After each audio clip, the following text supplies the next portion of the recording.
Hello, నేను doctor ఏవంశీ Krishna, consultant orthopaedic surgeon, Vidhata hospital. Vitamin D deficiency అంటే దీని గురించి చాలామంది వినే ఉంటారండి. రెగ్యులర్గా ప్రతి ఒక్కళ్ళు నాకు వైటమిన్ డి డెఫిషియన్సీ ఉంది, సప్లిమెంట్స్ తీసుకుంటున్నాను, ఇవన్నీ వింటూ ఉంటారు. సో వైటమిన్ డి డెఫిషియన్సీ ఉంటే ఏంటి, అండ్ వైటమిన్ డి డెఫిషియన్సీ చిన్నపిల్లల్లోనూ పెద్దల్లోనూ ఒకేలా ఉంటుంది.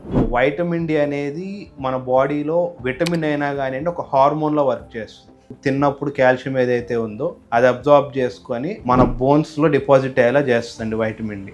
అండ్ పర్టికులర్గా చిల్డ్రన్లో వైటమిన్ డి డెఫిషియన్సీ ఉంటే గ్రోయింగ్ బోన్స్ కాబట్టి ఆ బోన్స్ వంకర రావటం, మీరు సహజంగా కొంతమందికి దొడ్డి కాళ్ళు అని వింటూ ఉంటారండి, వంకర కాళ్ళు అని వింటూ ఉంటారు. ఇవన్నీ ఏంటంటే వైటమిన్ డి డెఫిషియన్సీస్ వల్ల ఎర్లీ ఏజ్ అంటే చిన్నపిల్లలు 4-5 yearsలో వైటమిన్ డి డెఫిషియన్సీ రావటం వల్ల వచ్చే కాంప్లికేషన్స్. అండ్ చాలామంది వైటమిన్ డి డెఫిషియన్సీ ఉంటే ఏదో నేను సప్లిమెంట్స్ తీసుకుంటున్నాను అదొక్కటే సరిపోతుంది అనుకుంటారండి. అది సరిపోదు.